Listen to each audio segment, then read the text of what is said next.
বাংলাদেশের বাইরে পৃথিবীর বিভিন্ন প্রান্তে যে যেখান থেকে চ্যানেল আই দেখছেন, আপনাদের সকলকে সাদর আমন্ত্রণ তৃতীয় মাত্রা দেখবার জন্য। প্রিয় দর্শক, আজ শহীদ বুদ্ধিজীবী দিবস। 1971 সালে বাঙালির মুক্তি সংগ্রাম যখন শেষ প্রান্তে, বাংলাদেশের স্বাধীনতা যখন অনিবার্য হয়ে উঠেছে এবং বাংলাদেশের স্বাধীনতার দ্বার প্রান্তে বাংলাদেশের 7.5 কোটি মানুষ, ঠিক দুদিন আগে বা তারও কয়েকটা দিন আগ থেকেই পাকিস্তান হানাদার বাহিনী এবং তাদের এদেশীয় দোসররা, রাজাকার, আলবদর, আল শামসরা, তারা নিজেরা কিংবা কখনো পাকিস্তানি হানাদার বাহিনীর সহযোগী হিসেবে তাদেরকে সহায়তা করেছে বাংলাদেশের বুদ্ধিজীবীদেরকে হত্যা করবার জন্যে। এবং তাদের অনেকে নিখোঁজ, তাদের অনেকে হত্যাকাণ্ডের, নির্মম হত্যাকাণ্ডের শিকার হয়েছেন। বাংলাদেশের সাংবাদিক, চিকিৎসক, লেখক, প্রকৌশলী, বুদ্ধিবৃত্তির সঙ্গে যারা যুক্ত ছিলেন তাদের অনেকেই বিশেষ করে এই দিনে 14ই ডিসেম্বর হত্যা করা হয়। এবং সেই থেকে 14ই ডিসেম্বর বাংলাদেশের জনগণ শহীদ বুদ্ধিজীবী দিবস হিসেবে পালন করে।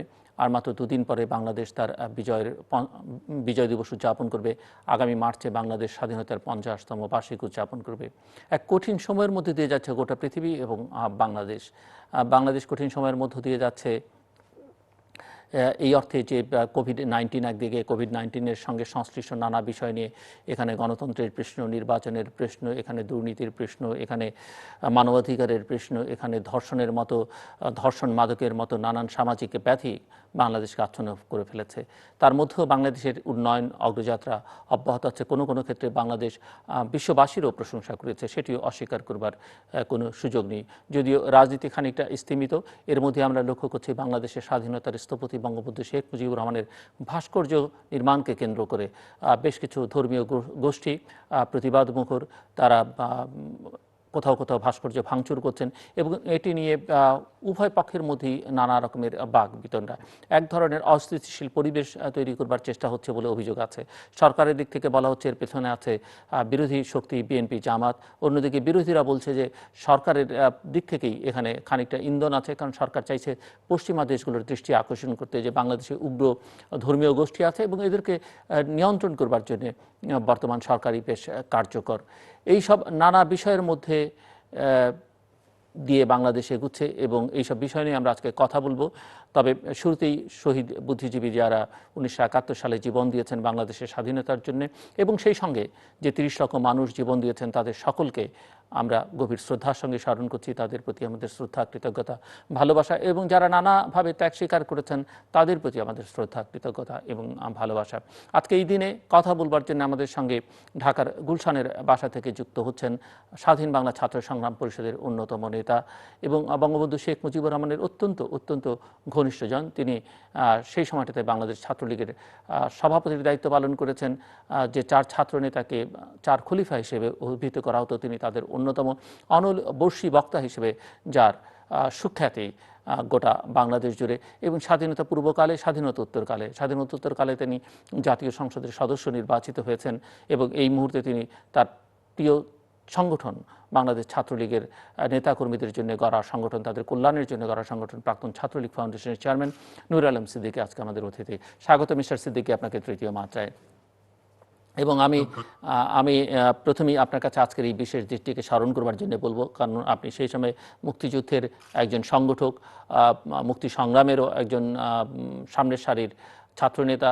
এবং আমি জানি যে এই দিনে যাদেরকে আমরা হারিয়েছি, যারা জীবন দিয়েছেন বাংলাদেশের স্বাধীনতার যুদ্ধে, বুদ্ধিজীবী যাদের কথা আমরা বলছি, তাদের কেউ কেউ আপনার অত্যন্ত কাছের মানুষ, অত্যন্ত ঘনিষ্ঠজন, অনেকটা বন্ধুর মতো, অনেকটা বড় ভাইয়ের মতো।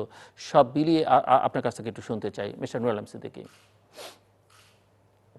আমি বেদনাবিধুর হৃদয়ে, বিদগ্ধ চিত্তে আমার সশ্রদ্ধ সালাম, ঐকান্তিক অভিবাদন এবং হৃদয়ে দীপ্তিত কন্দর হতে অকৃত্রিম শুভেচ্ছা ও শ্রদ্ধা জ্ঞাপন করব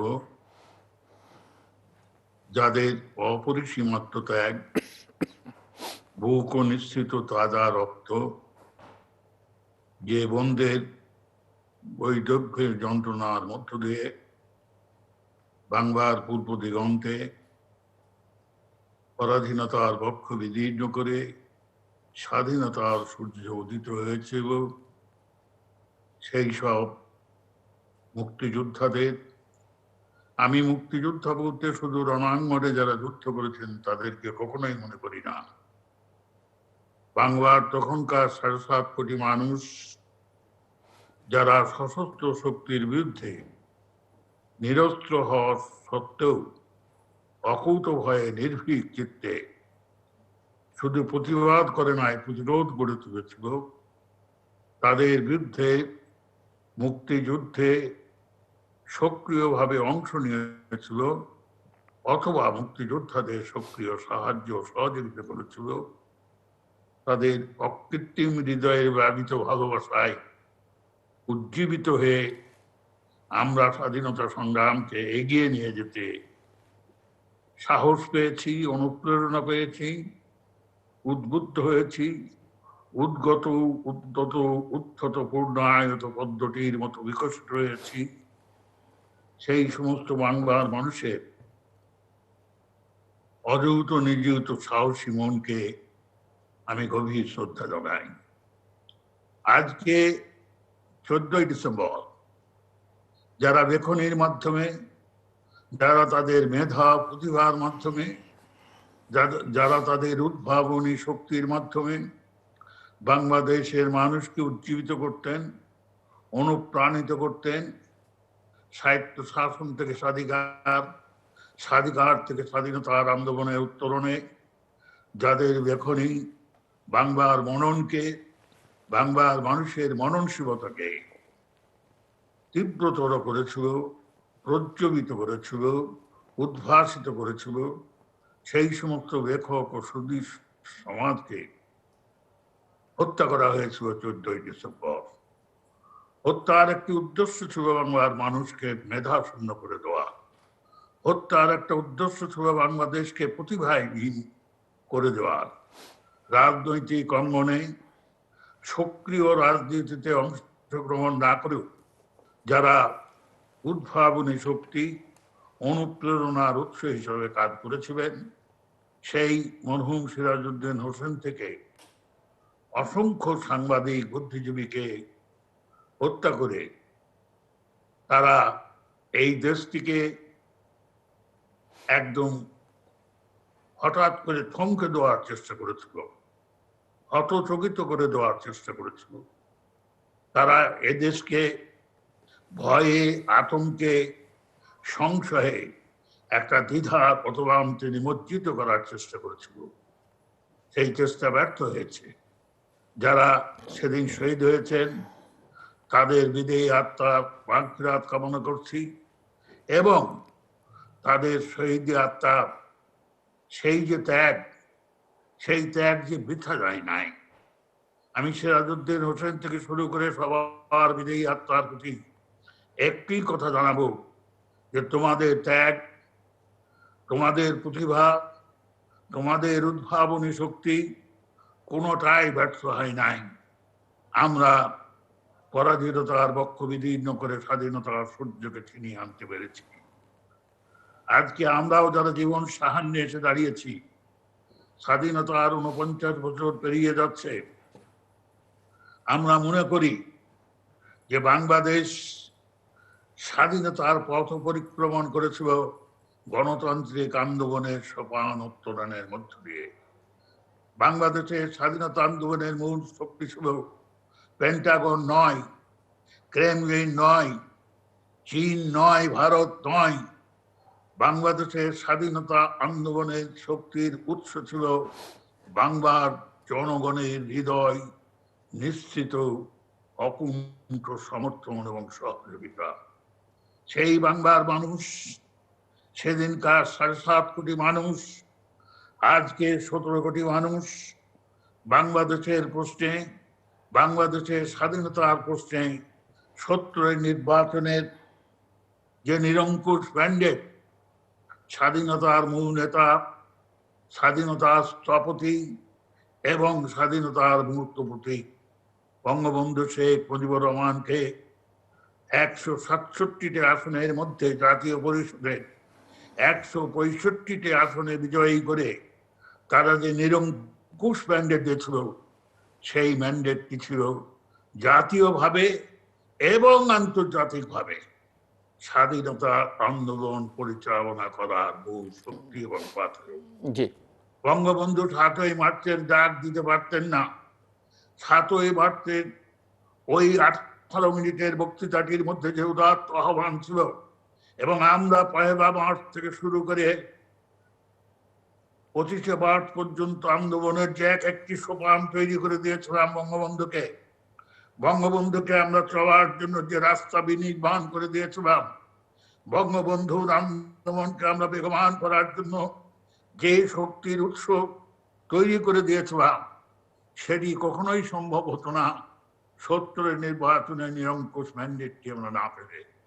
তাই কথা এসে যায়, স্বাধীনতার মূল শক্তি হল ১৯৭০-এর নির্বাচনে নিরঙ্কুশ ম্যান্ডেট।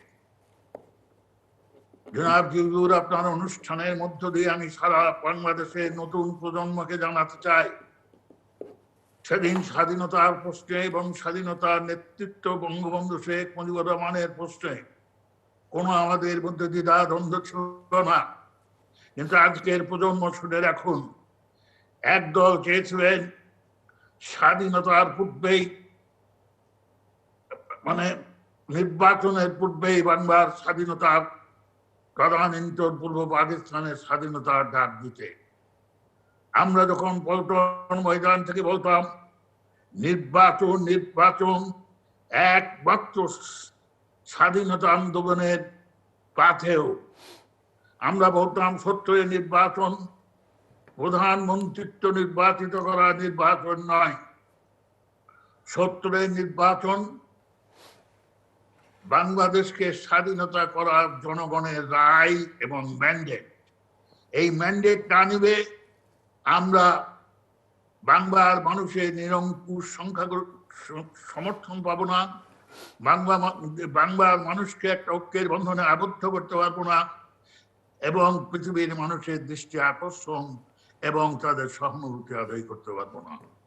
আর একদল যারা বলতেন ভোটের বাক্সে বাতি মারা বাংলাদেশ স্বাধীন করো, বাংলার অপর নাম ভিয়েতনাম, ভিয়েতনাম, বীর বাঙালি অস্ত্র ধরো, বাংলাদেশ স্বাধীন করো, তারা সেদিন ভোটের আগেই স্বাধীনতা চেয়েছিলেন। যারা আজও আমি বলতে চাই, জীবন সামনে দাঁড়িয়ে আমাদের সিদ্ধান্ত সঠিক ছিল, আমাদের সিদ্ধান্ত নির্ভুল ছিল, আমাদের স্বাধীনতা, আমাদের চিন্তা সঠিক ছিল বলে আমরা ৭০-এর নির্বাচনটায় অংশ নিতে পেরেছিলাম। বঙ্গবন্ধুকেও অনেক সময় দ্বিধা দ্বন্দ্বে ভুগতে আমরা দেখেছি।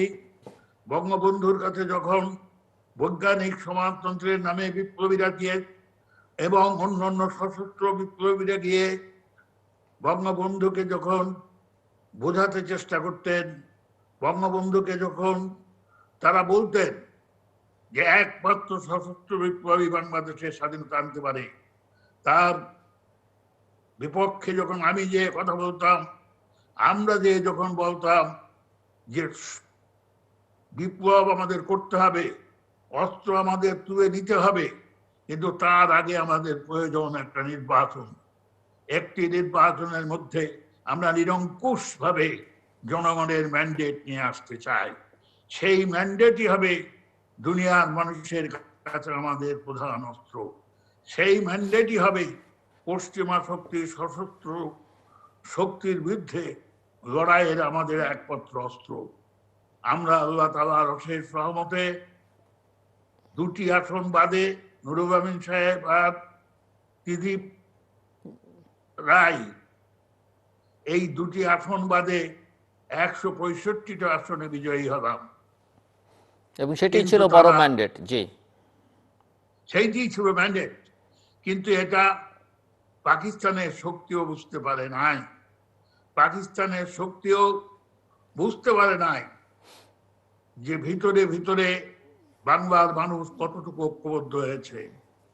6 দফার প্রশ্নে বঙ্গবন্ধু যে স্বাধীনতার উপক্রমণিকা দিয়েছিলেন, সেটি মানুষ হৃদয়ের মানুষ পটে কত গভীরভাবে তারা লিখে নিয়েছে সেই 6 দফাকে তাদের মুক্তির সনদ হিসেবে, সেটি তারা বুঝতে পারে নাই বলেই 70-এ নির্বাচন দিয়েছিল।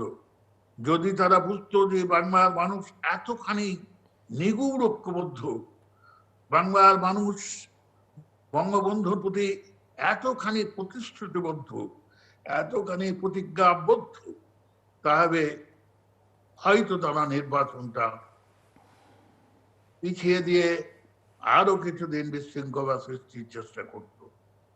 তো যাই হোক, আজকের দিনে শহীদ বুদ্ধিজীবী দিবস এর দিনে বুদ্ধিজীবীদের প্রতি আমার হৃদয় গঠিত শ্রদ্ধা এবং সম্মান জ্ঞাপন করে আমি বলতে চাই যে বাংলার মানুষ গণতান্ত্রিক সিদ্ধান্তের পুষ্টে কোনো দিন ভুল করে নাই। এবং যেগুলোর আপনি নিশ্চয়ই আমার সঙ্গে একমত হবেন, 47-এও এই পূর্ব পাকিস্তানের মানুষ ভোট দিয়েই পাকিস্তানের পক্ষে রায় দিয়েছিল। আবার দেখুন, 1947 সাল থেকে 1954, মাত্র 7 বছরের ব্যবধান, দ্বিজাতি তত্ত্বের মাধ্যমে যে দেশটি স্বাধীন হলো, 2 নেশন থিওরির মধ্য দিয়ে যে জাতি ঐক্যবদ্ধ হলো, যে জাতি কংগ্রেসের মতো বিশাল সংগঠনকে একদম চমকায়ে দিয়ে স্বাধীনতা যুদ্ধে শরিক হওয়া সত্ত্বেও মুসলমানদের জন্য পৃথক আবাদ ভূমি, এই কথাটিকে বাস্তবায়িত করলো, সেই মাত্র 7 বছরের মধ্যে 54 নির্বাচনে জনাব হোসেন শহীদ সোহরাওয়ার্দী, জনাব একে ফজলুল হক শেরেবাংলা এবং মৌলানা ভাসানীর নেতৃত্বে যুক্ত ফোন করে মুসলিম লীগের ভরাডুবি ঘটাব। মানে ভোট বাংলার বাঙালির ইতিহাসে অত্যন্ত গুরুত্বপূর্ণ ভূমিকা রেখেছে সবসময় নির্বাচন। সব জি, কারণ বাংলাদেশের মানুষ গণতন্ত্রী হোনা, বাংলাদেশের মানুষ গণতান্ত্রিক অধিকার সচেতন, বাংলাদেশের মানুষ তাদের রাজনৈতিক সিদ্ধান্ত গ্রহণে কোনটি সঠিক পথ সেটা চিনতে বা সে পথে পথ পরিক্রমণ করতে। আমি মিস্টার নুরুল আলম সিদ্দিকী, আমি সময় থাকলে সেই সব প্রসঙ্গে হয়তো আপনার কাছে যাব পরে। তার আগে আমি একটু অন্য প্রসঙ্গে যেতে চাই এবং আমি শুরুতেই যেটি বলছিলাম, এবং বিজয়ের মাসে আমরা কথা বলছি, সামনে স্বাধীনতার সুবর্ণ জয়ন্তী উদযাপন করবে বাংলাদেশ, মুজিব বর্ষ পালিত হচ্ছে, যদিও কোভিড-19-এর কারণে সীমিত আকারে পালিত হচ্ছে। এবং আমি উল্লেখ করেছি যে আপনি বঙ্গবন্ধু মুজিবুর রহমানের অত্যন্ত ঘনিষ্ঠজন, স্নেহভাজন, একসঙ্গে কারাগারে ছিলেন। তার কারাগারে রোজ রামচার মধ্যেও বেশ কয়েকবার আপনার নাম উচ্চারিত হয়েছে। আমি জানি তার প্রতি আপনার ভালোবাসা এবং শ্রদ্ধার কথা। একই সঙ্গে আমি জানি যে আপনি একজন ধর্মানুরাগী মানুষ, ইসলাম ধর্মকে আপনি যথেষ্ট পরিমাণে শ্রদ্ধার সঙ্গে একদম, মানে আপনার সঙ্গে একটা আত্মিক সম্পর্ক আছে এবং সেভাবেই আপনি এটাকে লালন পালন করেন, চর্চা করেন। এবং বাংলাদেশের একটি মুসলিম প্রধান দেশ এবং বাংলাদেশকে সাধারণভাবে সকল ধর্মবর্ণের মানুষ মিলেমিশে থাকে, এটি আমাদের ইতিহাস ঐতিহ্যের অংশ। বিশ্ববাসী, বিশেষ করে পশ্চিমা বিশ্ব, বাংলাদেশকে একটি মডারেট মুসলিম কান্ট্রি হিসেবে দেখে এবং বাংলাদেশের জন্মের পর থেকেই বাংলাদেশে নানা রকমের ভাস্কর্য আছে, নানা রকমের চিত্রকলা, চিত্রকর্ম শিল্পীরা, বাংলাদেশের শিল্পীরাও যথেষ্ট সুখ্যাতি পৃথিবী জুড়ে কুড়িয়েছেন। এই মুহূর্তে বঙ্গবন্ধু শেখ মুজিবুর রহমানের একটি ভাস্কর্য নির্মাণকে কেন্দ্র করে কিছু ধর্মীয় সংগঠন তারা সারা দেশে প্রতিবাদ করছে, সভা সমাবেশ করছে, নানা রকমের বক্তব্য দিচ্ছে, সরকারের দিক থেকে বা সরকারি দলের দিক থেকে নানা রকমের পাল্টা বক্তব্য আসছে, সব মিলিয়ে, এবং কোথাও কোথাও ভাঙচুরও হয়েছে বঙ্গবন্ধুর ভাস্কর্য। আমি একটু আপনার কাছে শুনতে চাই, সব মিলিয়ে আপনি আসলে গোটা বিষয়টাকে কিভাবে দেখছেন। এবং এখানে পাল্টাপাল্টি অভিযোগও শুনছি আমরা, যেটি আমি শুরুতে উল্লেখ করেছিলাম। সরকার পক্ষ বলছে যে এর পেছনে বিএনপি জামাত আছে, বিরোধীরা বলছে যে হেফাজতের সঙ্গে তো গত কয়েক বছর ধরে আওয়ামী লীগেরই সখ্যতা বেশি।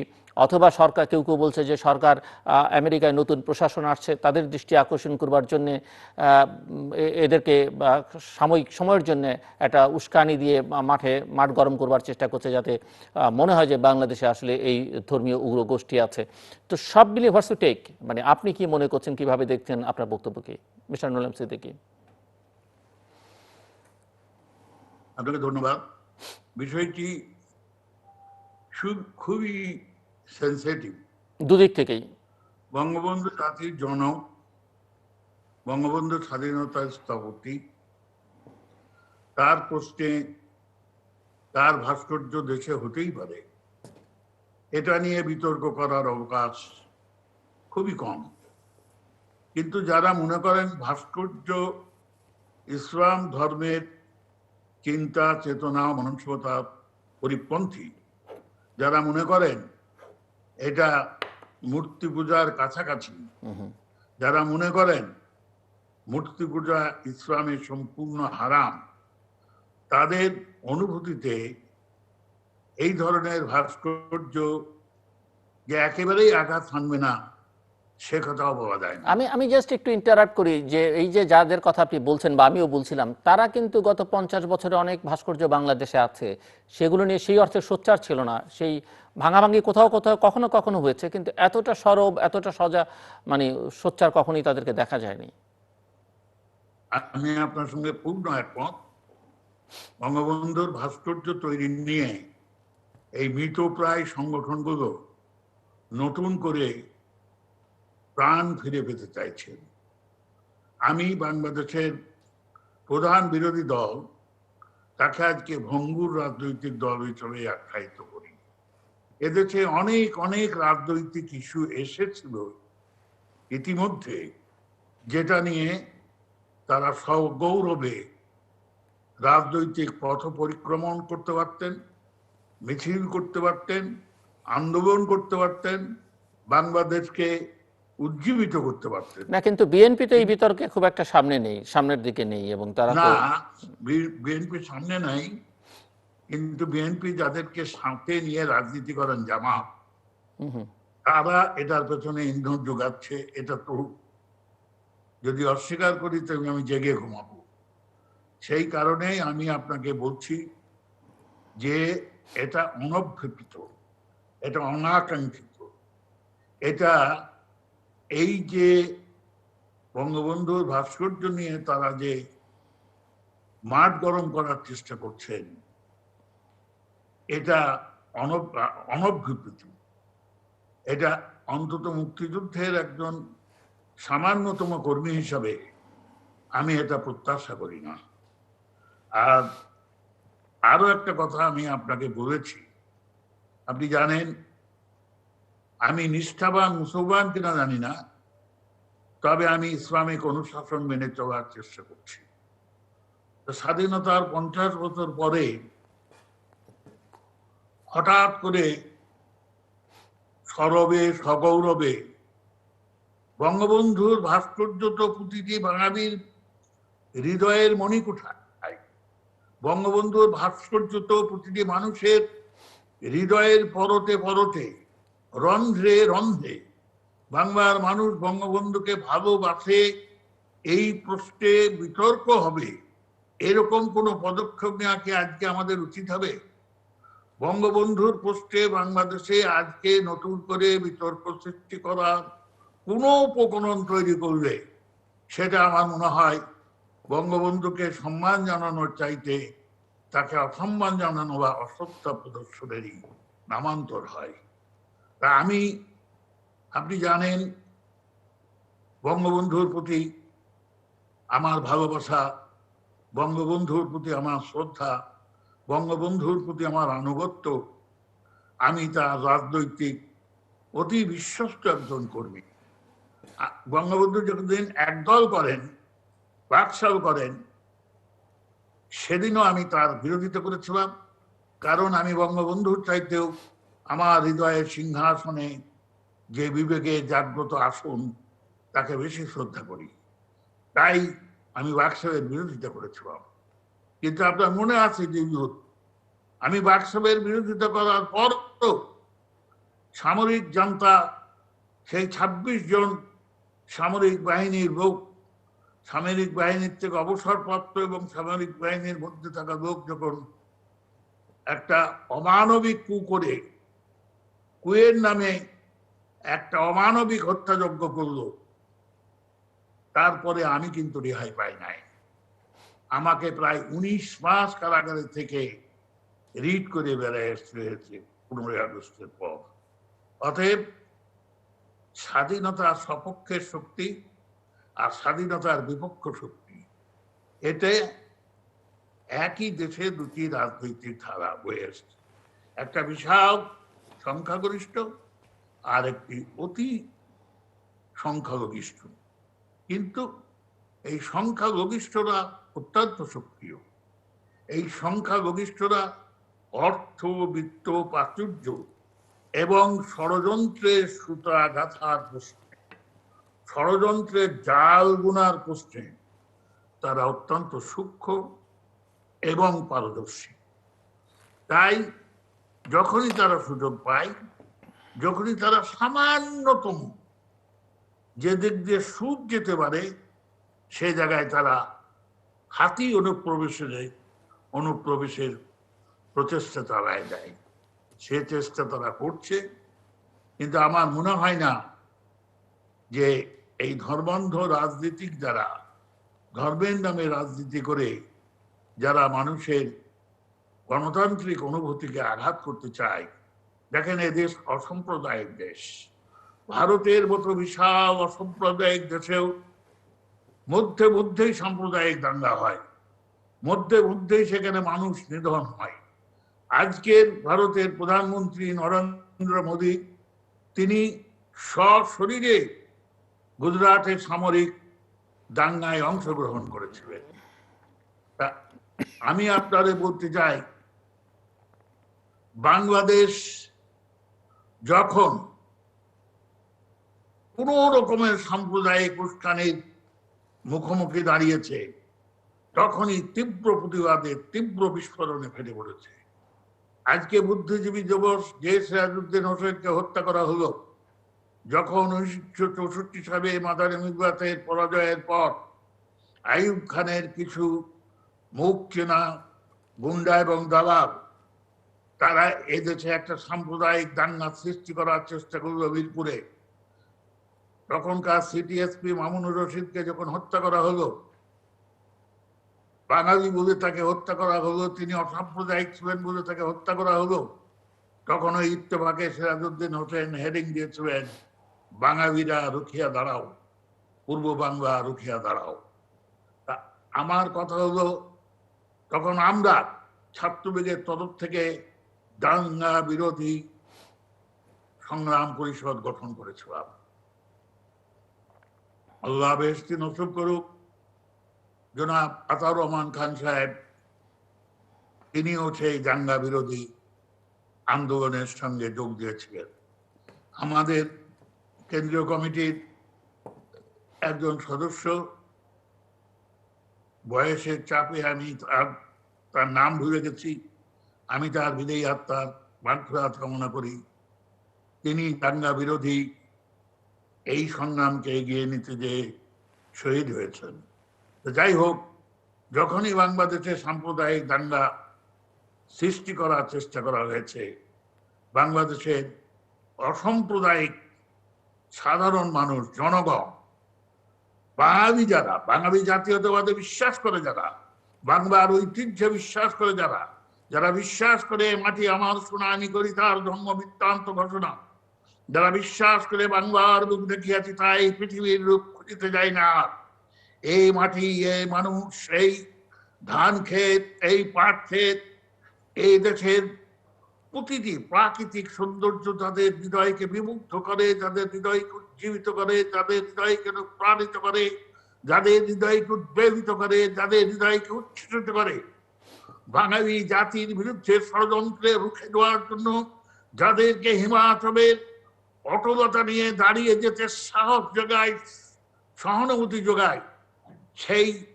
অযুত নিযুত মানুষ প্রতিটি মুহূর্তে, প্রতিটি ক্ষেত্রে, প্রতিটি আন্দোলনের অনুপ্রেরক মানুষ, তারা নিশ্চয়ই এই অপসংস্কৃতির বিরুদ্ধে রুখে দাঁড়াবে ইনশাআল্লাহ। আমি আমি বঙ্গবন্ধুর স্মৃতির প্রতি গভীর শ্রদ্ধা জ্ঞাপন করছি।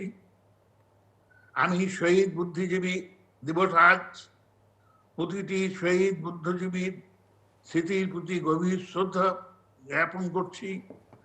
আমি তাদের বিদেয়ী আত্মার মাগফিরাত চাচ্ছি। আল্লাহর কাছে আমি তাদের বেহেশতে নসিব চাচ্ছি। সেই সাথে সাথে নতুন প্রজন্মকে আমি বলতে চাই, ঐতিহ্য ভুলে গেলে ইতিহাস হয় না। ঐতিহ্যকে অস্বীকার করলে ইতিহাস গৌরবান্বিত হয় না।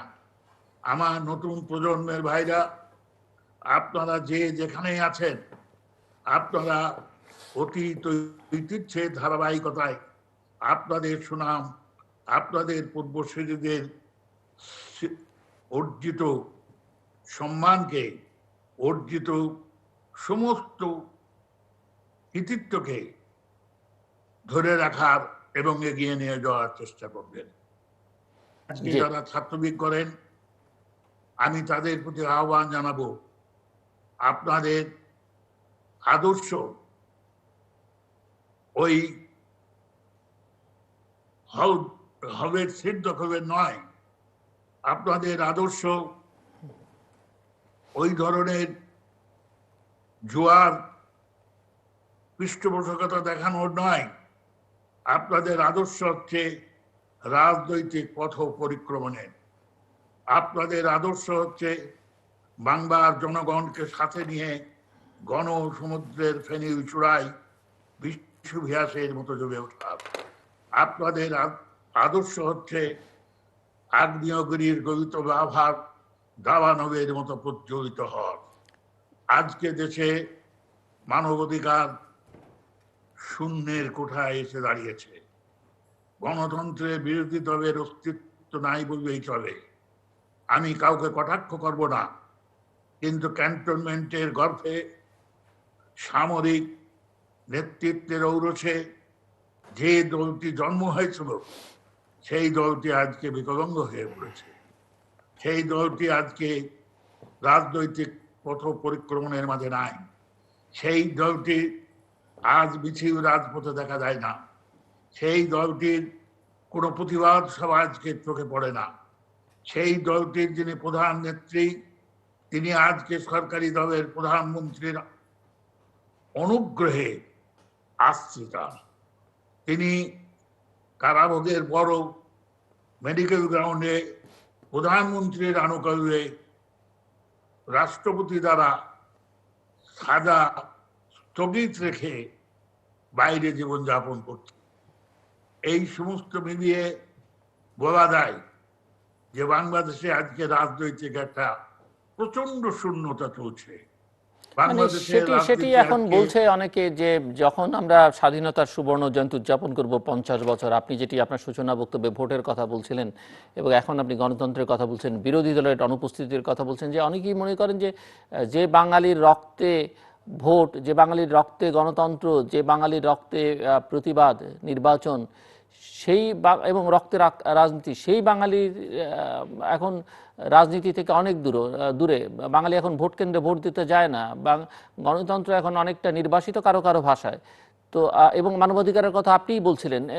আমরা জানি যে এশিয়ার বেশ কয়েকটি মানবাধিকার সংগঠন, তার মধ্যে হিউম্যান রাইটস ওয়াচ সহ, তারা বাংলাদেশের মানবাধিকার নিয়ে আজকে তাদের উদ্বেগ প্রকাশ করেছে। কয়েকদিন আগে আমেরিকান সিনেটররা করেছেন, অস্ট্রেলিয়ার পার্লামেন্ট থেকে উদ্বেগ প্রকাশ করা হচ্ছে, ইউরোপিয়ান ইউনিয়ন মাঝে মধ্যেই সেটি করছে। তো সব মিলিয়ে আপনার কাছে শুনতে চাই, মানে আপনি কি ফিল করছেন যে যখন আমরা উৎসব করব, গণতন্ত্রের উৎসব, নির্বাচনের উৎসব, স্বাধীনতার উৎসব, সেই সময়টাতে সবটাই নির্বাসিত এবং এর দায় আসলে বাংলাদেশের সকল রাজনৈতিক শক্তিরই কম বেশি আছে? আমি আপনার সঙ্গে সম্পূর্ণ একমত। এর দায় সকল রাজনৈতিক সংগঠনগুলোই আছে। মানুষকে উজ্জীবিত করা, মানুষকে জাগ্রত করা, মানুষকে অধিকার সচেতন করা, মানুষকে অধিকার সম্পর্কে লড়াই করার অনুপ্রেরণা যোগায়, উৎসাহ যোগায় রাজনৈতিক সংগঠন। রাজনৈতিক সংগঠন শুধু ভোট চেয়ে নির্বাচিত হয়ে মন্ত্রিত্বের আসীন হওয়ার জন্য নয়, রাজনৈতিক সংগঠনের লক্ষ্য হল মানুষকে সংগঠিত রাখা, অধিকার সচেতন রাখা, অধিকার সম্পর্কে তাদেরকে উজ্জীবিত রাখা, তাদের বিবেককে জাগ্রত রাখা। সেটি বাংলাদেশের রাজনীতিতে আজকে স্তীমিত প্রায় দেখা যাচ্ছে। সেটি মনে হচ্ছে আজকে যেন বাংলাদেশ ঘুমিয়ে পড়েছে, আজকে বাংলাদেশ যেন স্তীমিত, আজকে বাংলাদেশের প্রদীপ্ত সূর্য রশ্মি যেন পশ্চিম দিগন্তে অস্তমিত প্রায়। তাই আজকে রাজনীতিকদের সচেতন হতে হবে, সজাগ হতে হবে, তাদের কর্তব্য জ্ঞান সম্বন্ধে তীক্ষ্ণ মানসিকতা নিয়ে জেগে উঠতে হবে। কারণ মানুষকে, আবারও আমি বলছি, সংঘবদ্ধ করার দায়িত্ব রাজনীতিকের। ক্ষমতায় এলাম কি এলাম না, সাংসদ হবাম কি হবাম না, মন্ত্রী পরিষদে গেলাম কি গেলাম না, এটি রাজনীতিতে শেষ কথা নয়। রাজনীতিতে শেষ কথা হলো জনগণকে কতটুকু রাজনীতির সঙ্গে সম্পৃক্ত রাখতে পারলাম। রাজনীতির কথা হলো জনগণকে কতখানি আমার মানসিকতার সঙ্গে সম্পৃক্ত করতে পারলাম।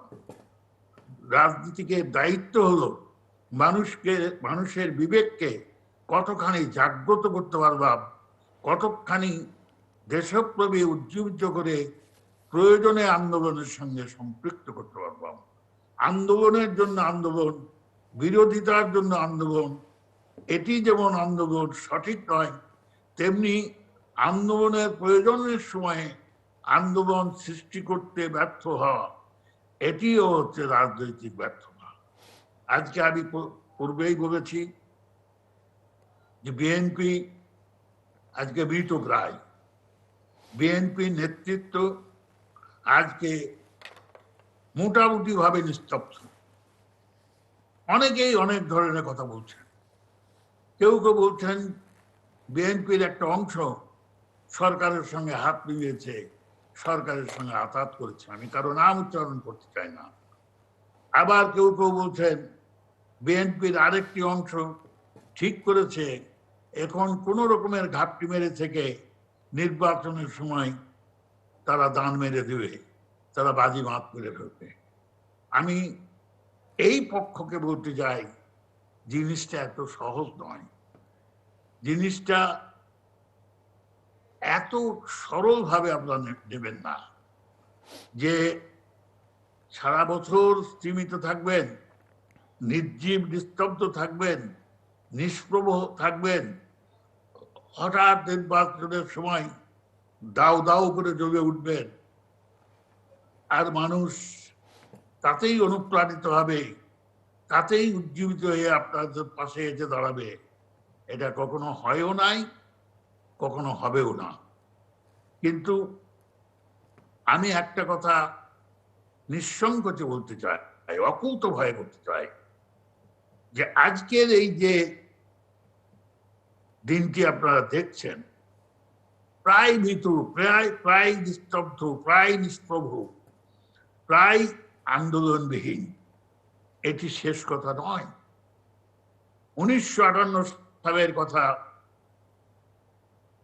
যেদিন নির্বাচন হওয়ার কথা ছিল ঠিক তার কয়েকদিন আগে আইয়ুব খান সাহেব মাসুদ দিলেন, সামরিক শাসন জারি করে ক্ষমতায় আসলেন।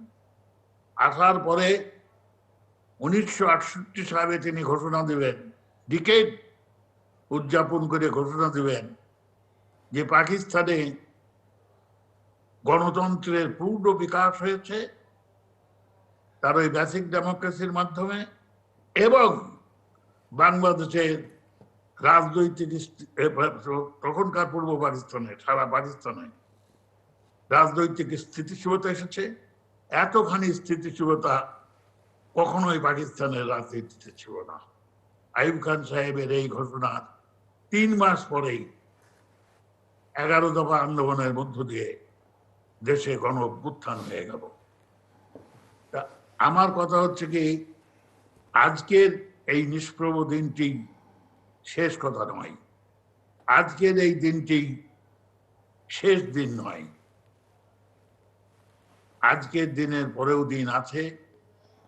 সেদিন গণতন্ত্রের আলোকে উদ্ভাসিত দিন, সেদিন সমস্ত মানুষের হৃদয়ে প্রসারিত হওয়ার দিন। জি, তবে আজকের দিনে আমি তবুও আহ্বান করব, বিশেষ করে ছাত্র সমাজকে আহ্বান করব, সকল নিষ্প্রভ দিনে আলোর বর্তিকা সামনে নিয়ে, আলোর মশাল হাতে নিয়ে এগিয়ে এসেছে ছাত্র সমাজ। 1948 সালে 4 জানুয়ারি ছাত্রলীগের জন্ম। ছাত্রলীগের জন্ম না হলে 1952 সালের ভাষা আন্দোলনে বহুকনিষ্ঠ রক্তে বাংলার শ্যামল মাটিতে মাতৃভাষার জয়গান বাংলার মানুষ লিখতে পারত না। ছাত্রলীগের জন্ম না হলে 1966 সালে বঙ্গবন্ধুর দেওয়া 6 দফা আওয়ামী লীগ যখন হৃদয় দিয়ে গ্রহণ করতে পারে নাই, তখন সেই 6 দফাকে হাতে নিয়ে সারা বাংলাদেশে সৈয়দ মুজাহিদুল হক বাকি, মরহুম আব্দুর রাজ্জাক ছাত্রলীগের সভাপতি সাধারণ সম্পাদক হিসেবে তখন সংগঠন পরিচালনা করছিলেন। আওয়ামী লীগ যখন ততখানি উদ্যোগ নিয়ে 6 দফাকে লুফে নেয়, তখন বঙ্গবন্ধু সৈয়দ মুজাহিদুল হক বাকি এবং আব্দুর রাজ্জাককে ডেকে 6 দফা একটা লিখিত কাগজ তুলে দিয়ে বললেন যে আমি এটা তোমাদের হাতে দিয়ে সুপার্দ করলাম, এটি বাংলার মানুষের মুক্তির সনদ বলে আমি মনে করি। বাকি রাজ্জাক ছাত্রলীগকে নিয়ে তোমরা সারা বাংলাদেশের মানুষের কাছে এটাকে ছড়িয়ে দাও, তোমরা এটাকে সারা বাংলাদেশের মানুষের হৃদয়ে গ্রথিত করে দাও। তারা বঙ্গবন্ধুর হাত থেকে 6 দফা গ্রহণ করে বঙ্গবন্ধুর কাছে ওয়াদা করেছিলেন যে বাংলার মাটিতে 6 দফাকে তারা বাস্তবায়িত করবেনি।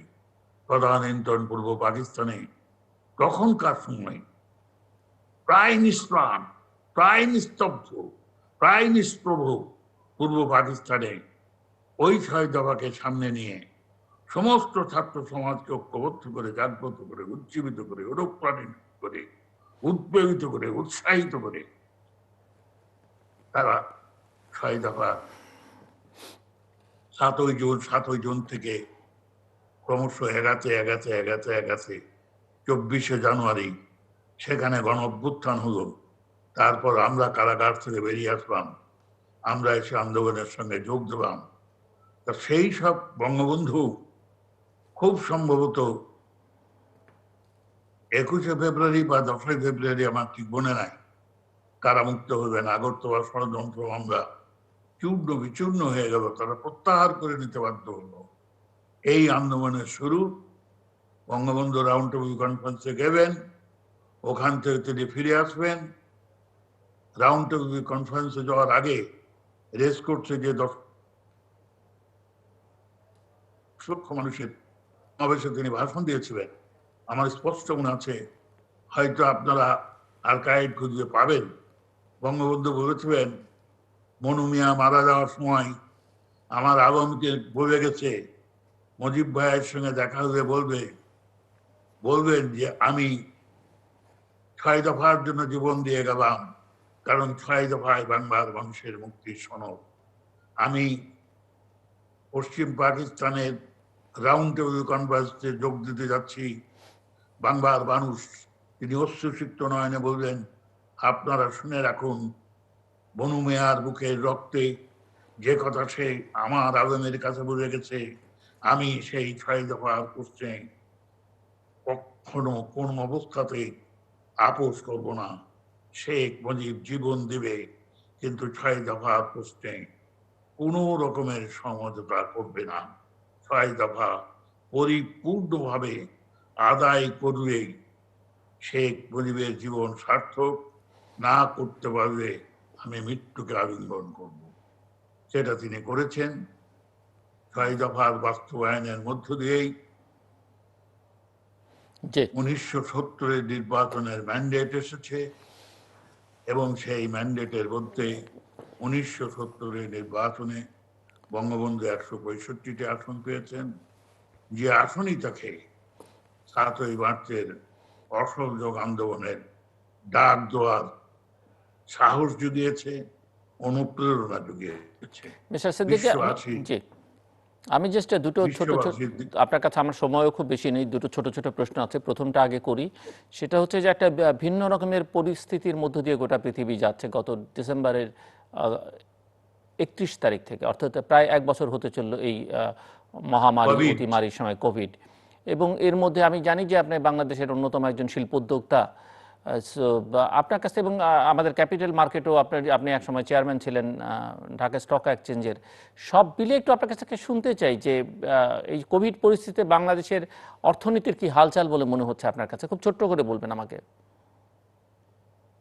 আল্লাহর কাছে আমি কোটি কোটি শুকর আদায় করব, কারণ আপনি জানেন, বিশ্ববাসীও জানে, বাংলাদেশ খুবই ঘনবসতি দেশ।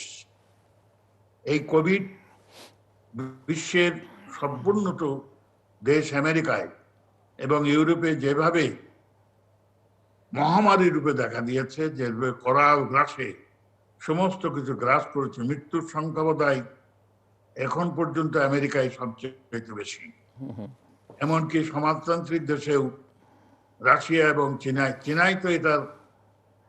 চায়নাতে তো এটার উদ্ভব।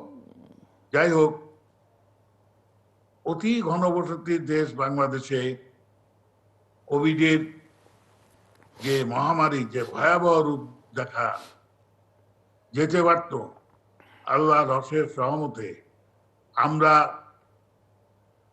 আক্রান্ত হয়েছি বটে, আমাদের উপর কোভিড আঘাত এনেছে এটাও সত্য, কিন্তু আল্লাহর শুকুর, এত ঘনবসতি দেশ হওয়া সত্ত্বেও যেভাবে আঘাত হানতে পারত, আল্লাহ সেখান থেকে আমাদের মাফ করেছেন, আল্লাহ সেখান থেকে আমাদের পরিত্রাণ দিয়েছেন।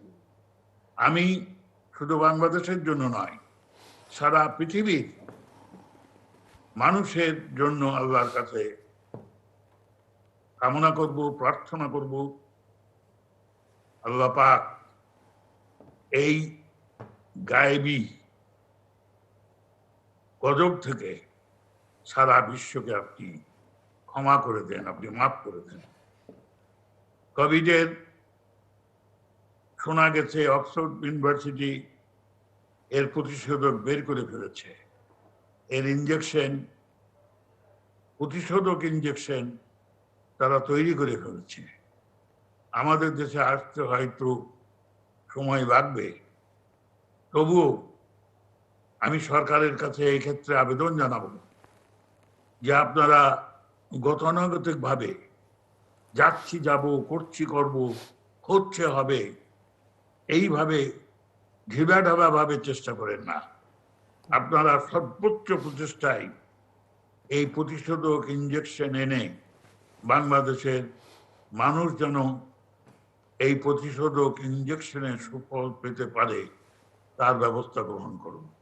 শুধু কথার জন্য কথা, শুধু মানুষকে আশ্বাস দেওয়ার জন্য কথা, শুধু মানুষকে বিভ্রান্ত করার জন্য কথা, এগুলো না বলে আপনারা অত্যন্ত সজাগ, সচেতন, সক্রিয়ভাবে চেষ্টা করে কোভিড বিরোধী স্বাস্থ্য ঝুঁকিটা অনেকখানি ম্যানেজ করা গেছে আপনি বলছিলেন, এবং সৃষ্টিকর্তার রহমতের কথা আপনি বলছিলেন। অর্থনীতি খুব ছোট্ট করে আমি যেটি জানতে চেয়েছিলাম আপনার কাছে। অর্থনীতি আপনাকে যদি আমি সংক্ষেপে বলি, খুবই ছোট্ট করে, পৃথিবী মারাত্মক ভাবে ক্ষতিগ্রস্ত হয়েছে, সারা পৃথিবী ক্ষতিগ্রস্ত হয়েছে। জি, যেমন সবচেয়ে বেশি ক্ষতিগ্রস্ত হয়েছে পর্যটন শিল্প, ক্ষতিগ্রস্ত হয়েছে আপনার যাতায়াত শিল্প, অর্থাৎ বিমান, আকাশ যোগে যারা এক দেশ থেকে আরেক দেশে যেত, সেটার পার্সেন্টেজ 15 থেকে 20% নেমে এসছে। 100-এর থেকে মাত্র 15 বা 20% নেমে আসা একটা দুঃসহ। অনেক বড় বড় এয়ারলাইন্স ব্যাংক্রাফট হতে চলেছে। কিছুদিনের মধ্যেই দেখবেন অনেক এয়ারলাইন্স তারা ব্যবসার থেকে সরে দাঁড়িয়েছে, তারা নিজেদেরকে দেউলিয়া ঘোষণা করে দিচ্ছে। এছাড়াও আপনার ক্ষতিগ্রস্ত হয়েছে সমস্ত রপ্তানিমূলক শিল্পগুলো। আমি নিজে পোশাক শিল্পের সঙ্গে জড়িত। আমি জানি পোশাক শিল্প মূলত আমেরিকা এবং ইউরোপে রপ্তানি হতো, বেশিরভাগটাই রপ্তানি হতো। তো সেখানে এমন বিপর্যয় করোনা ভাইরাসের কারণে যে এমনিতেই 40% রপ্তানি ইতিমধ্যেই কমে গেছে। আশঙ্কা করা হচ্ছে এই সামনের বছরে এটা অর্ধেকে নেমে আসবে। ফলে বাংলাদেশে বহুত শিল্প কারখানা বন্ধ হয়ে যাবে এবং বাংলাদেশের শ্রম বিনিয়োগের সর্বোচ্চ ক্ষেত্র হচ্ছে কিন্তু পোশাক শিল্প। তা পোশাক শিল্প যদি বন্ধ হয়ে যায়, যদি কোনো অবকাশটা হয়ে যাবেই এই কোভিডের কারণে, এই বন্ধ হয়ে গেলে এই মানুষগুলো গ্রামে ফিরে যে কতদূর কিভাবে জীবিকা নির্বাহ করতে পারবে সে ব্যাপারে আমি সন্দিহান।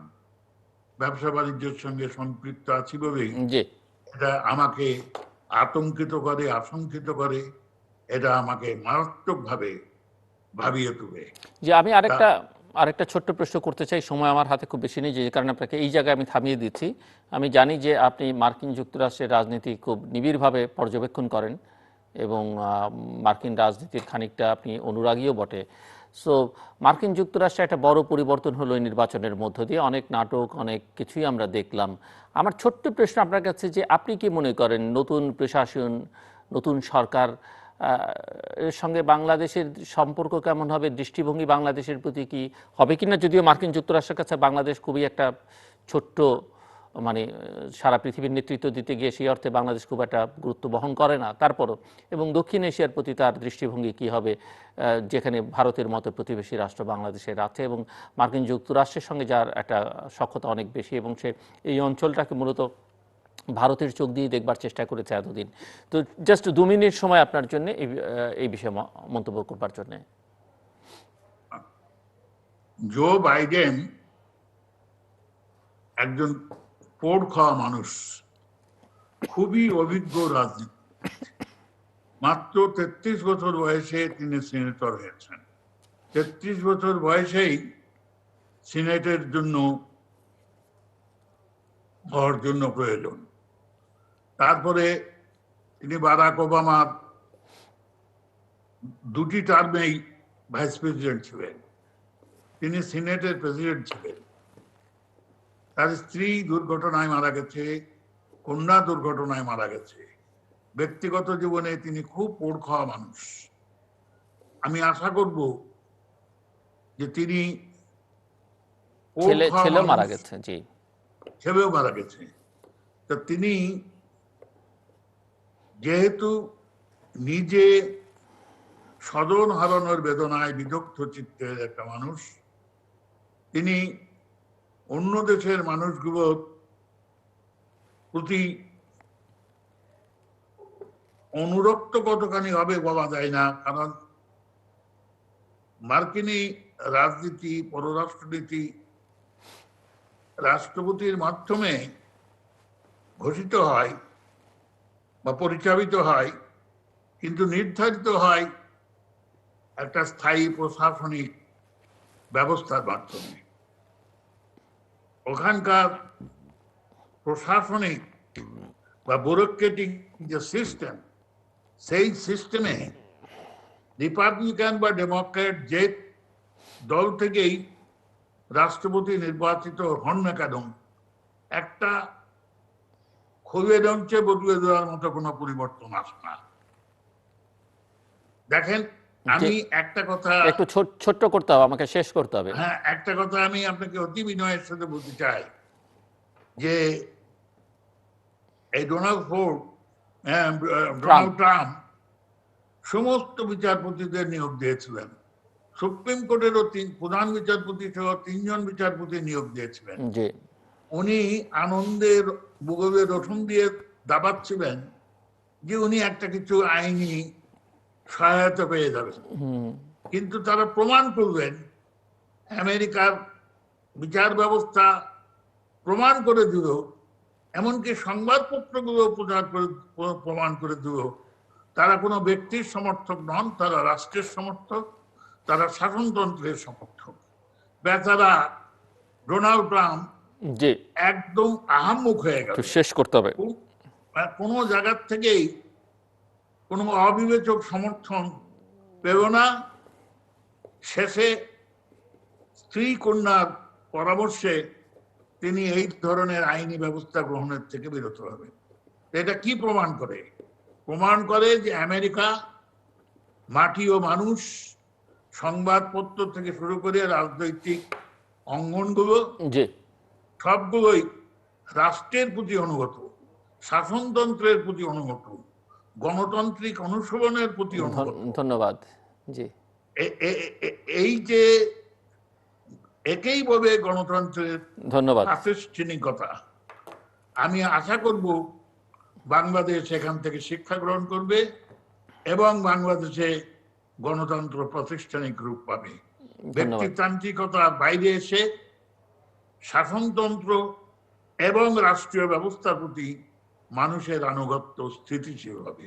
ধন্যবাদ মিস্টার নূর আলম সিদ্দিকী আমাদের সঙ্গে এই আলোচনায় যোগ দেওয়ার জন্য। দর্শক, কথা বলছিলেন স্বাধীন বাংলা ছাত্র সংগ্রাম পরিষদ নেতা নূর আলম সিদ্দিকী।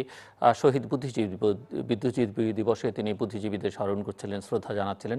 আমরাও আমাদের এই অনুষ্ঠানের পক্ষ থেকে শহীদ বুদ্ধিজীবী দিবসে যারা জীবন দিয়েছেন, এই দিনে যারা জীবন দিয়েছেন 1971 সালে বাংলাদেশের স্বাধীনতার জন্য, এবং তার আগে পরে যারা 1971-এর মুক্তিযুদ্ধে এই দেশটির স্বাধীনতার জন্য জীবন দিয়েছেন, তাদের সকলের প্রতি আমাদের শ্রদ্ধা, কৃতজ্ঞতা, ভালোবাসা এবং তাদের বিদেহী আত্মার শান্তি কামনা করছি। তাদের পরিবারের সদস্যদের প্রতি আমাদের গভীর সমবেদনা জানাচ্ছি। এবং পুরো আলোচনায় অনেকগুলো প্রসঙ্গ মিস্টার সিদ্দিকী আলোচনার মধ্যে নিয়ে এসেছেন। আমি তার কাছে কিছু জানতে চেয়েছিলাম। তার প্রেক্ষিতে সেখানে নির্বাচন, গণতন্ত্র, ভোটের অধিকার এবং এগুলোই ছিল আসলে, এবং এটি বৈষম্যহীন সমাজ প্রতিষ্ঠা করা, মানবিক মর্যাদা প্রতিষ্ঠা করা, সামাজিক ন্যায় বিচার, এগুলি আমাদের মুক্তিযুদ্ধের অঙ্গীকার। আমরা সেই সব অঙ্গীকার পূরণ করতে পারলেই আসলে সেই সব শহীদদের প্রতি পূর্ণ শ্রদ্ধা আমরা জানাতে পারবো। এবং যে আলোচনা দিয়ে মিস্টার সিদ্দিকী এই বক্তব্য শেষ করছিলেন, মার্কিন যুক্তরাষ্ট্রের প্রসঙ্গ, মার্কিন যুক্তরাষ্ট্র আরও একবার প্রমাণ করলো যে একটি দেশে জনগণের অংশগ্রহণকে যদি নিশ্চিত করা যায়, ব্যবস্থা যদি ঠিকঠাক মতো কাজ করে এবং প্রতিষ্ঠানগুলোকে যদি শক্তিশালী করা যায়, গড়ে তোলা যায়, তাহলে আসলে কোনো অশুভ শক্তি সেখানে কোনো সুবিধা করতে পারে না, এবং যেটি মার্কিন যুক্তরাষ্ট্রের নির্বাচন প্রমাণ করেছে। এবং সে কারণে মিস্টার সিদ্দিকী মনে করেন আমাদের স্বাধীনতার সুবর্ণ জয়ন্তীকে সামনে রেখে এটি আমাদের অঙ্গীকার হোক, আমরা যেন প্রতিষ্ঠানগুলোকে শক্তিশালী করি, প্রতিষ্ঠানগুলো গড়ে তোলবার দিকে মনোযোগ দিই, একটা ভালো রাজনৈতিক ব্যবস্থা আমরা যেন গড়ে তুলি, এবং যেখানে গণতন্ত্র তার পূর্ণ মর্যাদায় বিকশিত হবে, এখানে অসাম্যের একটা সমাজ প্রতিষ্ঠা হবে, যেখানে স্বচ্ছতা, জবাবদিহিতা নিশ্চিত করা যাবে, এবং যেখানে মানুষের মর্যাদা, মানুষের অধিকার নিশ্চিত করা যাবে, এবং আমাদের মানুষের অংশগ্রহণ, জনগণের অংশগ্রহণ যেন আমাদের রাজনৈতিক, অর্থনৈতিক উন্নয়ন প্রক্রিয়ায় নিশ্চিত করা যায়, সেটি আমাদের এবারকার অঙ্গীকার হোক, এবং আমাদের সেটি যেন একমাত্র লক্ষ্য এবং আরাধ্য হয়। দর্শক, আমাদের সঙ্গে থাকবার জন্য অসংখ্য ধন্যবাদ। আপনাদের সবার জন্য শুভকামনা।